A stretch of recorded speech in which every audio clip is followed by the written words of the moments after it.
Welcome back to Rogers Sportsnet's exclusive coverage of the 112th Breeders' Stakes. We are getting set for a $500,000 affair. Looking for the upset are 9 others of Portcullis, who right now sits as at 4-5, part of the entry with Mountain Beacon. But as talked about, others in here looking for the upset, Jim, including the 3 Bravely.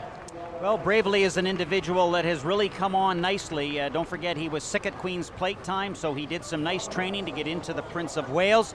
And now he will try the turf. Don't forget his sire is Tejabo, the sire of the Queen's Plate winner. So there's certainly nothing wrong with that. That's exactly true. And Catherine Day Phillips expecting in a couple of months from now, so perhaps a little early gift for her this afternoon with Bravely, who came up with a fantastic effort in the Prince of Wales, as talked about, narrowly beaten second place finisher against Lysankium SA. They're just about set to turn for the post parade, Jim, so I'll send it back up to you. Right you are, Jason, and these two will be easily identified because Mountain Beacon is a chestnut and will have the red hat, and a bay horse is Portcullis that will have the other Sampson hat. We take a look now at Mountain Beacon, and this one goes for the Sampson farm. Elizabeth Samuel, the owner there, Mark Frostad trains, and Todd Cable will do the riding. The more accomplished mate, however, and this is Slade Callahan with the white hat for Sampson Farm. They've won this race a number of times. Some of their best horses have won it, including Dance Smartly and Chief Bearhard, and Frostad has a pretty good record in this race as well. The number 2 horse is Questing Knight, owned by the Overheath Stable lessee. Charles Overland and Bob Heather involved there. Mike DiPaolo trains, and Patrick Husbands will ride. Was Mickey Walls last time, but he announced that he's taking a leave of absence yesterday. The number 3 is Bravely, Kingfield Racing Stable. That's Catherine Day Phillips. She also trains, and Jake Barton has the mount here. A horse that ran so well last time in the Prince of Wales Stakes. Disco Man for the Cinnamount Stable and Associates. Richard Lister is the main one there with some partners sharing. We have James Smith as the trainer, and Ray Sabrin, who started today with a very nice win. He'd love to keep it going here. The number 5 horse, Anglian Prince, owned by the Prime Acres Stable of Len Prusky, 82 years old, and his trainer Mort Hardy, 75. Richard Das Ramus, where he was earlier, aboard this horse after being replaced because of injury. The 6 horse is Rum Splasher. We've got Christopher Connors owning, and Patrick Reynolds training, and Emil Ramsamy getting the call. The number 7 horse is Aspen Ridge, goes for the Arosa Farms of Jürgen Schemmer. And we have James Cheadle as the trainer, and that Grass Ace rider, Constant Montpellier. Taipan for Peter Ho, the number 8, actually bred by Frank Stronach, but owned by Peter Ho, and Abraham Katryan is the trainer. We get Nawsome Sanath aboard, ever closer to that big mark, a century mark for wins for that rider. The number 9 horse here is El Soprano. This is a Team Stronach, Stronach Stables Incorporated, Magna Association there, Magna Entertainment as well, the owners of the Racetrack. We've got Roger Atfield training and Rob Landry. They've combined for many good wins, and they combined, Jason, in this one in 1998 for a nice win with Pinafore Park. One of the many ladies that Roger has saddled to defeat the boys in the Breeders' Stakes. We'll get your breakdown a little bit later on in the program, Jim, but for now, let's get some more thoughts as we go back to the winner's circle and check in with Sandy and Stacy. Thanks very much, Jason. Well, a horse we haven't talked a whole lot about is Disco Man. He's new to the Triple Crown Trail. And Sandy, you certainly had a lot to talk about with Ray Sabrin. Well, Ray Sabrin said, he's never been on this horse before, but he breezed him on the turf. He said he breezed very, very well. He said that this horse has got tactical speed. He can lay up close to the pace, but he's the type of horse that can hold that speed and go a long distance. He doesn't think the 1.5 miles will be a problem. Okay, another horse that we're going to talk about here is Anglian Prince. A lot of sentimental hopefuls about this one. Richard Das Ramus takes over today. Well, Richard said he hasn't had an opportunity to ride this horse since last year, but he said his mother has actually, Anglia has won a stake on the turf, so he thinks the turf will actually help this horse. He said he's a grinder, and he's very, very feisty as well. He said the other morning he even tried to bite him, but so he said he's still got that feistiness. He did have a chance to talk to Jim McElhaney. Jim McElhaney told him, he said, when you're coming down the stretch, keep busy on him, because he might have a tendency of looking around.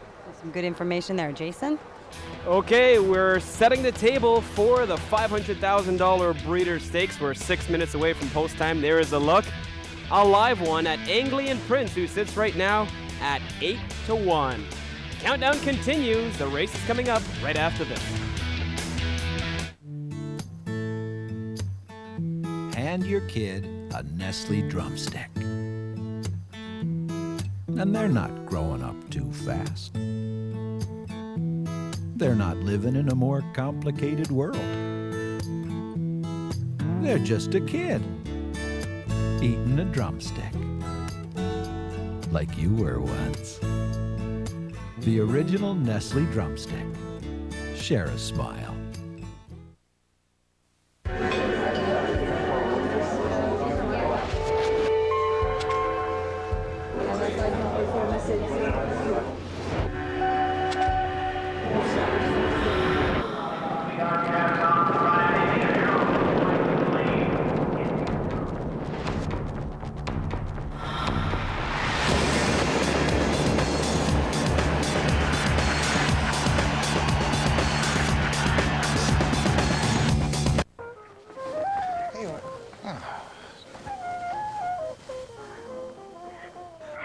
Wrestling's on at 9. Susan, what's the matter?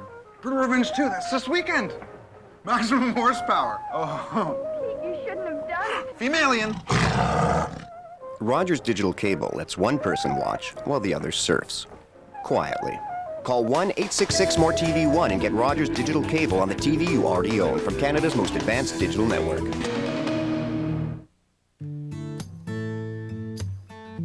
Hand your kid a Nestle drumstick. And they're not growing up too fast. They're not living in a more complicated world. They're just a kid eating a drumstick, like you were once. The original Nestle drumstick. Share a smile. Pull over for the one DVD full of crazy cops, topless chicks, trippy teens. You know how fast you were going? 65? 63.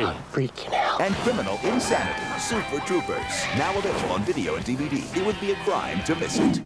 On between horses, go figure, flaming sky toward the inside. Sweetest thing, McElhaney calling on her for every last ounce of run. And she's turning this into a runaway, a lopsided victory here by Sweetest Thing to win the Breeders' Stakes.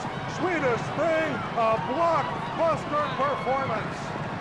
Flaming Sky comes on the inside to get second, and Asia was third. Last year, Sweetest Thing was exactly that for the owners Mickey Canino, Bill Werner, and rider Jim McElhaney, giving trainer Roger Atfield that 7th Breeders' Stakes win. And there's a look at his chance for number 8, El Soprano, right now on the odds board at 5-1. 3 minutes away, Jim, let's get your animated breakdown of what might happen in today's big race. Well, Jason, we're going a mile and a half, so stamina is a prime requirement, but we've got a problem right off the bat, and it's pace. We talk about pace almost every race, and it's really important in this particular event for this reason. We've got a rabbit in here, which means the horse is here to assure a quick pace, but nobody else may be running up front with Mountain Beacon, so how quickly will he go? Listen to Danny Loisel tell you about velocity. Taipan might find himself there in the early going. Now, typically when we get into the far turn in these types of races, we have only 3 furlongs to go, but not so on the E.P. Taylor turf. 4.5 furlongs remaining at this point, and Mountain Beacon's still there, and Disco Man now, and maybe Questing Knight will be ridden closer to the pace today than he was in other races.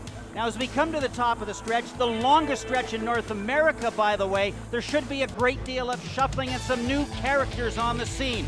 Mountain Beacon, he'll be there for longer than people expect him to be. Questing Knight there as well, and Anglian Prince making his run, and El Soprano as well. Can El Soprano get that long distance of a mile and a half through this extra long stretch? And what about Portcullis? Well, he's going to come, but is it going to be inside like Slade Callahan likes, or on the outside as deemed necessary in the stretch?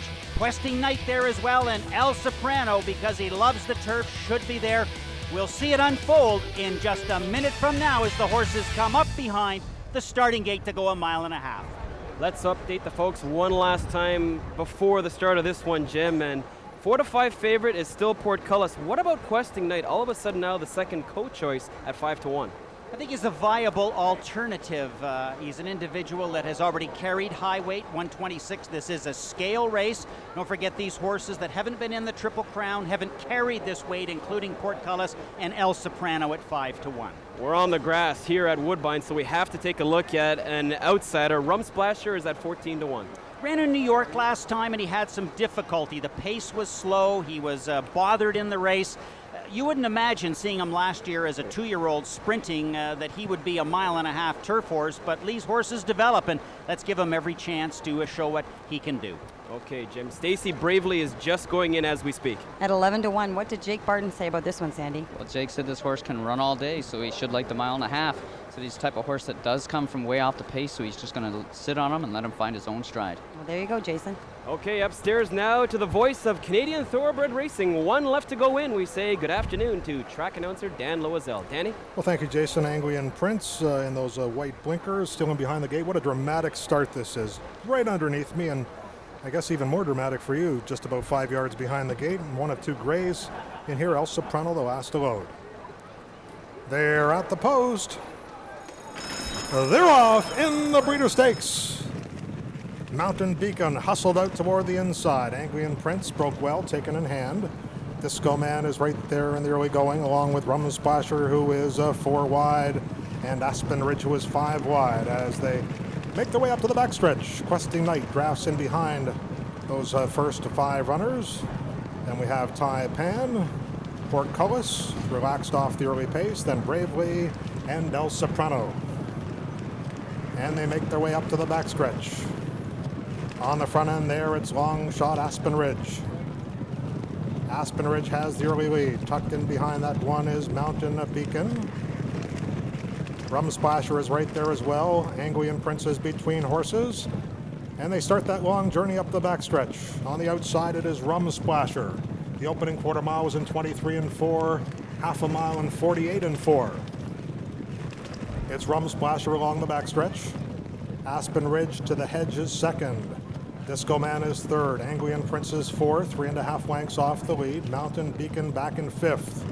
Questing Knight is sixth. Tai Pan moved between horses in seventh. Portcullis is back in eighth, 8 lengths off the lead. Then we have El Soprano, and Bravely trails this field.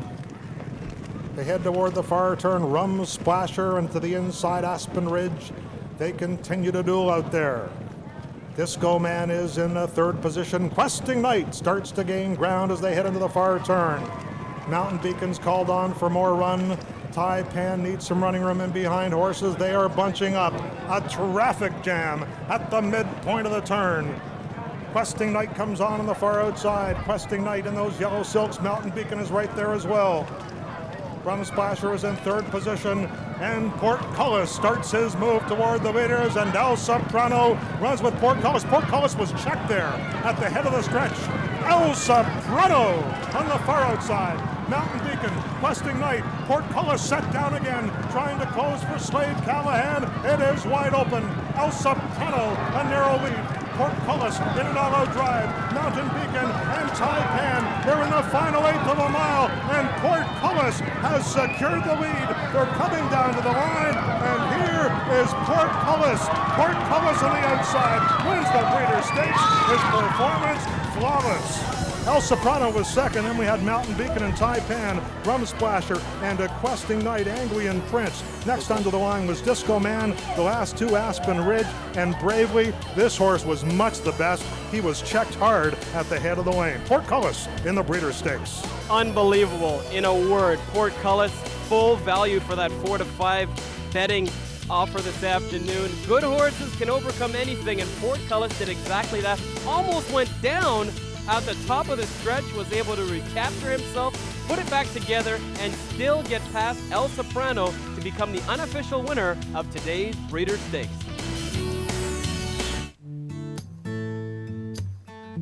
Hand your kid a Nestle drumstick. And they're not growing up too fast. They're not living in a more complicated world. They're just a kid, eating a drumstick, like you were once. The original Nestle drumstick. Share a smile. Jack, I've decided to plan ahead. Is that so? Yeah. See, the fact is, I'm not going to be around forever. And if I were to go tomorrow, I'd hate to leave the family with nothing. So I called AIG Assurance, and I took out their Guaranteed Life Plus. Really? Yeah, I'll tell you how it works. If you're between 40 and 75, you're guaranteed to be accepted for Guaranteed Life Plus from AIG Assurance. Call the toll-free number today. No salesperson will visit. Your premiums, as low as $20 a month, will never increase, and your coverage will never decrease. Guaranteed. And in the case of accidental death, your beneficiary will receive 5 times your coverage. Tax-free. Sure does make sense. That's why I got Guaranteed Life Plus 2 years ago. Call AIG Assurance today at 1-877-789-2241 for your free information kit. Ask for extension 296. Protect your family. Welcome back to our Canada-wide coverage of this afternoon's Breeders' Stakes here on Rogers Sportsnet. There is a look at your unofficial winner, Portcullis. Overcame a lot to get the win, Jim, and today, definitely the best horse won this race. Well, a very good race indeed by this individual, and let's show you what Danny Loisel was describing at the top of the stretch. Here is Questing Knight, and right now we have about 3 furlongs to go. Portcullis in the white hat right here, and Mountain Beacon making a move here. Watch what happens. This horse is actually going to bear out right here and into the path of this advancing Portcullis on the outside. And believe me, when you've gone this far, an upset like this could really put you off. And you'll notice right in here, this horse has to check noticeably, and then El Soprano takes advantage and comes on the outside to put Portcullis in a bind. So El Soprano gets the jump on him here. Slade Callahan, cool as ever, however. He repositions his horse outside of El Soprano, and it's a race to the wire. And Mountain Beacon, who did not use himself up as a rabbit because they were going quick enough already, gets third money. So first and third for Sampson Farm, but a very deserving winner here in Portcullis to beat out El Soprano. A couple of very nice homebreds fighting it out. And Taipan at a big price of 26-1. Rounding out the top 4, an Awesome Santa, the Abraham Katrayan, have to be quite happy with that effort, and this horse's first try on the turf coming off that maiden-breaking victory. So we'll keep an eye on that 3-year-old colt by Alphabet Soup, perhaps a little bit later on in his career. We'll speak quickly here with rider Rob Landry. Rob, some tense moments there at the top of the lane. Yeah, I had a great chance. I was in great position. Unfortunately for Slade, Patrick Husband's horse started getting out a bit and cut him off, and you know, I held my ground. Hats off to the winner. He ran a game race. He got stop cold at the top of the lane, and he got it done. What about El Soprano? Last year we know he was a nice 2-year-old, and you were part of that success. This year he has yet to win, but he's been trying hard, and he seems like he's getting better. Yeah, you know, he's been getting better and better and better every start. I mean, he ran a great race today. I mean, Portcullis is a good horse, let's face it. You know, he's been improving every start, every work, and you know, maybe in the fall you'll hear more from him. Thanks for your time, Rob. Thank you. Rider Rob Landry, always telling it like it is, Jim, saying, you know what, today I was simply second best with El Soprano. Not a bad place to be against this winner, Portcullis, as we look at on the left there. This is Elizabeth Samuel, widow of Ernie Samuel, leading the horse in. On the right, Ernie Samuel's daughter. That's Tammy Samuel Balaz.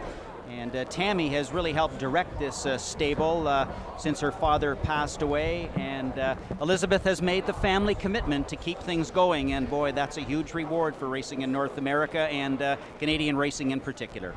Mountain Beacon, another part of that success this afternoon. I'm surprised, Jim, he raced awfully well. I expected, when I looked at the race again and saw there was no true speed in the race, that if somebody else wanted to go quickly and foolishly quickly, that he would be around at the end. So I thought Cable rode a very wise race. The pace was much too quick for a traditional 1.5-mile race here at Woodbine.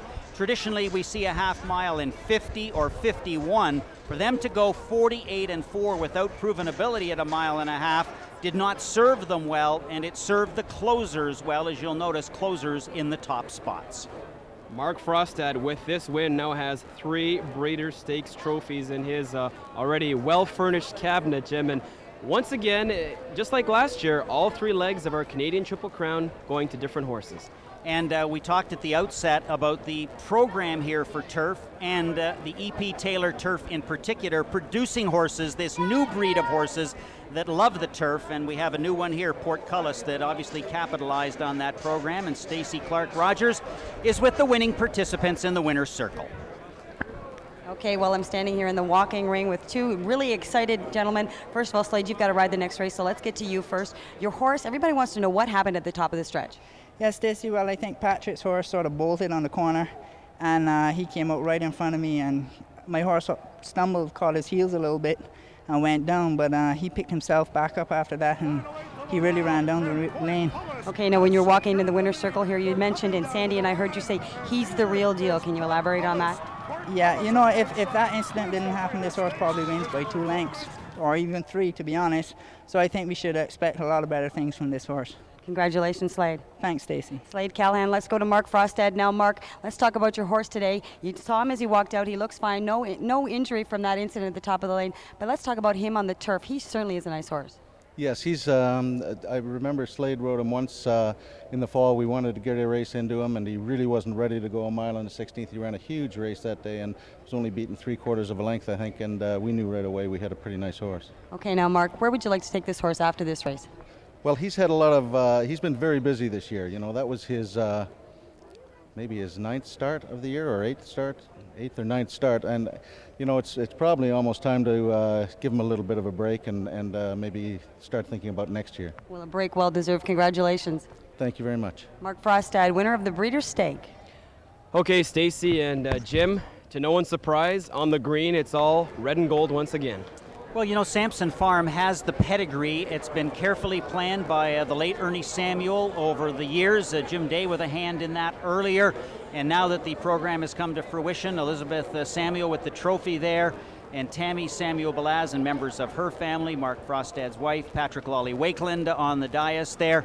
Everyone is enjoying it now. So this is really a celebration of some good planning by Ernie Samuel, Elizabeth Samuel lofting the trophy there, Hugh Mitchell, VP here at Woodbine, assisting in the ceremonies. And these are the horses that we see day in and day out come out of the Canadian Triple Crown. We've seen many of them, whether it's Awesome Again, or Chief Bearheart, or Dance Smartly, or Runaway Groom. Go to the United States and perform on the international stage with the best results. And I think it's part, obviously because of the dedication of Canadian horsemen, to get these pedigrees and get the development of the great Canadian trainers and then put them on that international stage and see what they can do, and they do as well as anyone.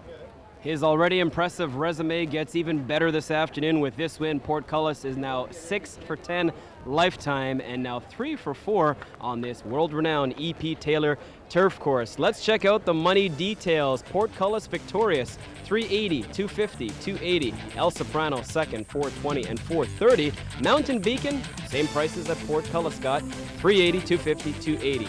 1240 for the exactor. The triactor of 19 and yes 8. We go to the 4th place finisher Taipan, 190, 430. And there's a look at the pick 3 from On Track. One last break, final comments, and a wrap on the other side.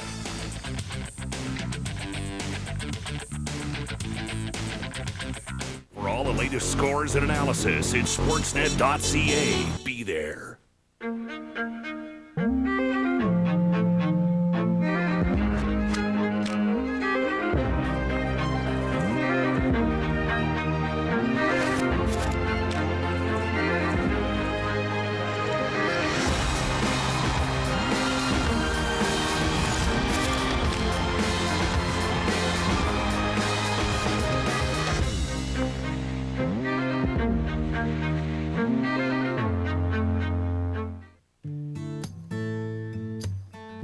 Hand your kid a Nestle drumstick. And they're not growing up too fast. They're not living in a more complicated world. They're just a kid eating a drumstick. Like you were once. The original Nestle drumstick. Share a smile. Summer. It's time we tried something new. The best and brightest of the bottom of the barrel. America has a new secret weapon. You want to send that on a mission of national security? And the world has a new kind of hero. Oh, you gotta be kidding me. Your cover's been blown. You get the hell out of there now! Hit it! Vin Diesel is Triple X. How long have you been a secret agent? 2 days. Now playing in theaters everywhere. and your kid a Nestle drumstick. And they're not growing up too fast. They're not living in a more complicated world. They're just a kid eating a drumstick, like you were once. The original Nestle drumstick. Share a smile.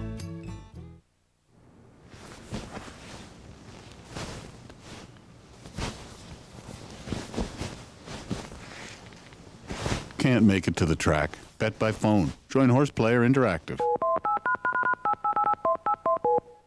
Pull over for the one DVD full of crazy cops, topless chicks, trippy teens. You know how fast you were going? 65? 63.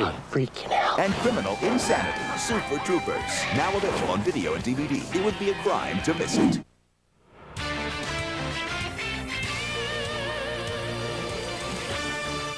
Back at Woodbine, getting set to wind down our Breeders' Stakes special. Here's a look at the final order of finish. We know about the top four. How about the U.S. Invader back here at Woodbine, Jim? Rum Splasher getting a piece of the pie. Well, he was up on the pace. He was one of the lone ones to survive what I thought was quite a quick pace with the opening quarter in 23 and 4 in the half and 48 and 4. So he ran pretty well. Disappointments, you would have to think Anglian Prince with his worst finish in quite some time. And what about Bravely rounding out the pack? I noticed coming out of the gate, he really wasn't on the bit, and Barton was really trying to get him motivated, but he didn't seem to be such today. Okay, we're taking a look there at Bravely rounding out the top 10, and we're getting set to round things out. And as we do so, we go back over to the winner's circle one last time for some final comments with Stacy and Sandy. Thanks very much, Jason. Well, some comments on today's race, Sandy. Well, Mark Frostad, just a tremendous job having this horse ready to go a mile and a half. But you know what? Riders have a tendency when they're going a mile and a half and a race of this caliber of moving a little bit too soon. Slade was very, very patient and waited just to make the move at the right time. Well, it certainly was a great race for Slade. And it's nice to see him overcome that stumble at the top of the stretch. You know, there's a lot of concern about how the horse came out of it, but Mark and I both looked at the horse as he left the walking ring. He was fine. There wasn't a pimple on him, and he was trying to kick Mark as Mark was trying to get the saddle off him. He still had some spunk left in him. Jason? Okay, good job done today, guys, as usual. Now, Jim, we're looking forward to the big matchup here between Lasankia Massey and Portcullis. Obviously, that did not develop this afternoon, but maybe down the line on the grass here at Woodbine. Well, there's always possibilities because the turf here at Woodbine certainly is an international stage, and it'll be interesting to see how these horses graduate and go on against the best from other countries. When I think back about this Triple Crown in 2002, many memories come to mind. In the Queen's Plate, Danny Loisel's dramatic call through the stretch, and the unlikely TJ's Lucky Moon winning it. We heard a great story about the family of Stevie Bay and how challenged it was and how it has risen to meet that challenge. And Gino Molinaro, was there ever a happier owner in the history of the Triple Crown? And Vito Armada, the trainer there. We went off to Fort Erie, Lasankia Massey. Everyone was pulling for the house horse, and those located at Fort Erie. Brian Boczynski, the rider, and Paul Nielsen, the trainer. A very worthy winner indeed, and William Scott, the owner of Calgary, making it an all-Canadian Triple Crown chase. And here the Sampson Farm does it again with a homebred. We expect nothing less from these great pedigreed horses from the Sampson Farm. It's a privilege to watch them campaign day in and day out, and a real privilege, Jason, to watch them develop. And I know you've been watching this horse develop for some time. Big fan of Portcullis.